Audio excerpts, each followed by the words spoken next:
my friends, it's always a fine time indeed when we meet. And to help even more share in these meetings, do remember to like, share and subscribe to this channel. It's a big help. Oh yes. Now, as to the tale of the now, it's one that tells of an unrelenting fiend that burns with thirst. So, if you're ready, I'll tell you the tale of the Fire Drinker.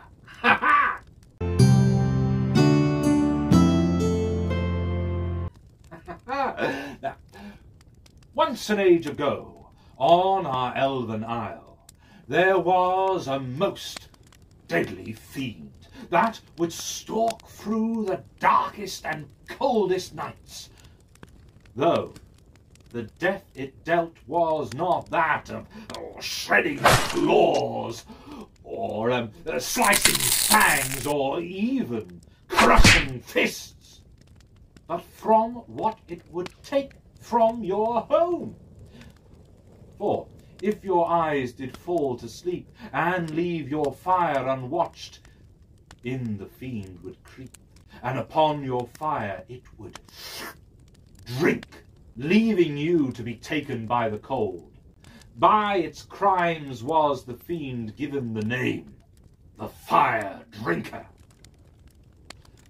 The hold of Anfreg in the hands of Clan Baden was plagued by the Fire Drinker for 4 winters, and its thirst only seemed to grow all the more with each passing of the seasons. After the loss of many households, the elder of the hold called upon the champions of each of the 3 villages to hunt down the Fire Drinker. Our people cannot bear another winter of stolen fires. You are their protectors. Why have you not vanquished this Fire Drinker? Knowing the elder spoke true, the champions endured his scolding gaze before they made their answer. First to present himself was Hedrock, champion of the village of Redbank. I have scoured the rivers and wetlands of Redbank. The Fire Drinker has no lair among the lands of my caring. Then Cormac, champion of the village of Stonefall, gave his report. The old quarries of Stonefall are still as the stones. The fiend does not make its rest within my caring. Alec, champion of Lone Ward, added for his part. The fields of my caring have only given a harvest. No creature's holes were found after the thrashing. The elder fought upon their words for a time, leaving them to wait in the silence of their failure, until he spoke to them once again. If the Fire Drinker comes not from the rivers of Redbank, or the quarries of Stonefall, or the fields of Lone Ward, what lies between all the villages of our hold? The champions gave the answer of Hound's Wood. Yes, the Fire Drinker must lie between the lands of each of your caring. So, to all 3 the quest must be given. And with that command they were sent. The 3 champions now stood at the edge of Hound's Wood, named by the hunters for how they do not follow the hounds that venture into its twisted and untamed undergrowth. They plunged themselves deep into the dark and twisted woods, slowly cutting away the grasping branches and holding roots. The deeper they went, the more hidden the sun became. It took them a day and a night before they found enough cleared ground to make camp. All 3 were exhausted, longing for rest, and the warmth of a fire. Oh, as fish be scaled, I cannot trudge any further. Let us camp. No argument was made with the words of Hedrick.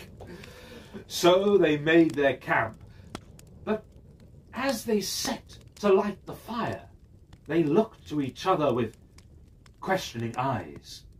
For they were now in the home of the fire drinker itself, and any fire lit in its midst would be like honey to a bear.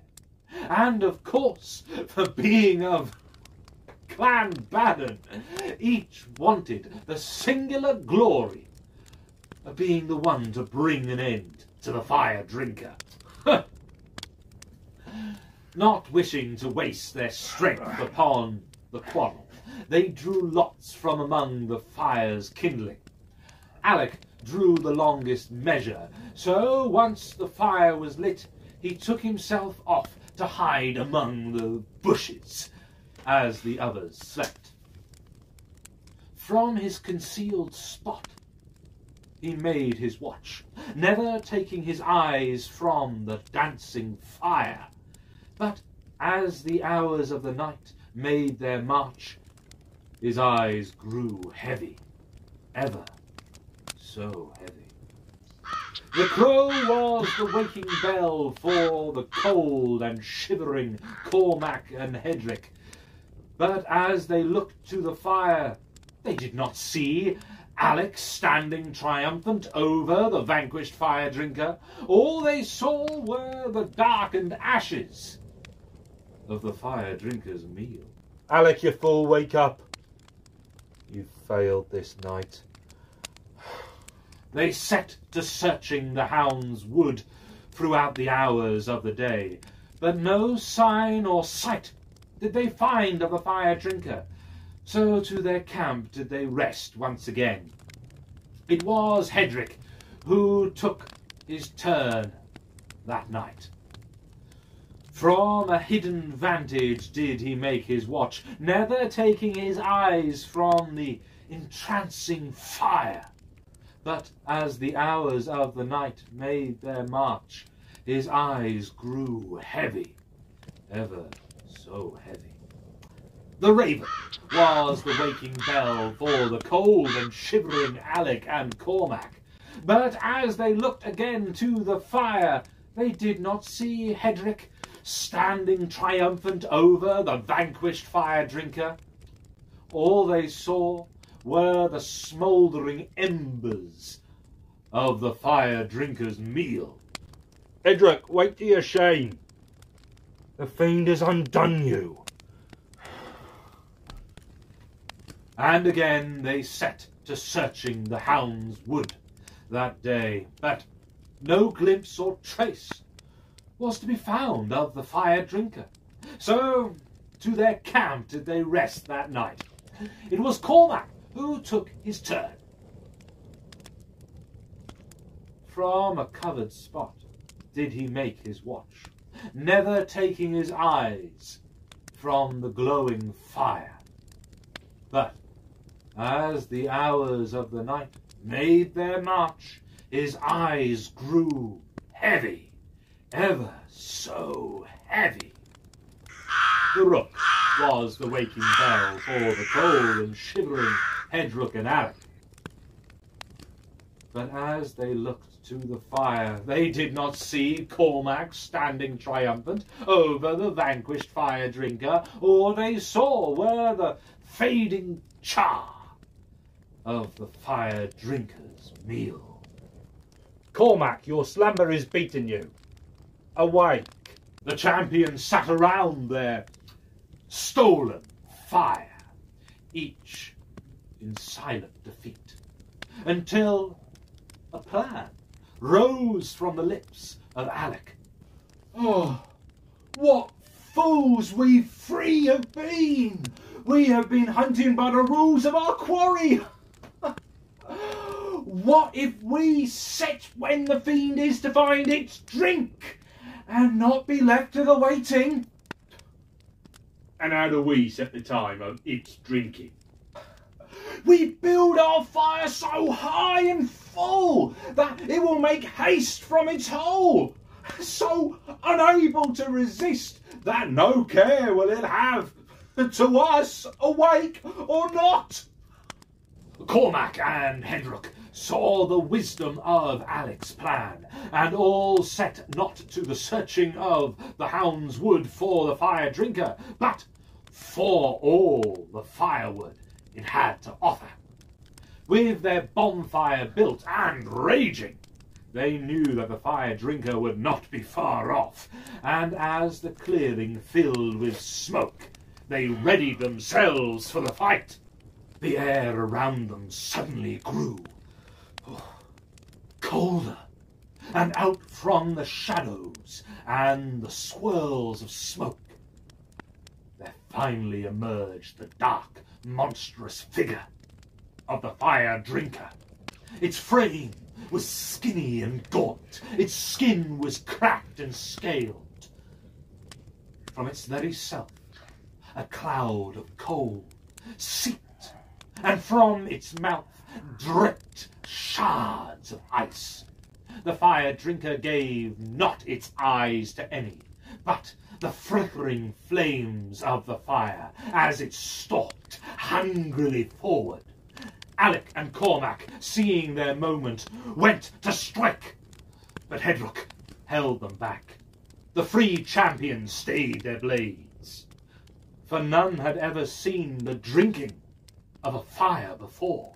The fire drinker, undisturbed, opened wide its gaping maw, and with great heavings of its chest, drew the fire into itself. With each inhalation, its gaunt frame grew fuller, its skin glowed redder, and steam billowed from it. The fire drinker drank deeper and deeper of the bonfire, showing not one sign of stopping, not even when great tongues of fire burst out from its sides, wrapping it in burning ribbons. Its skin turned from red to black, and the champions could only watch as the fire drinker burnt away to but ash and drifted upon the breeze.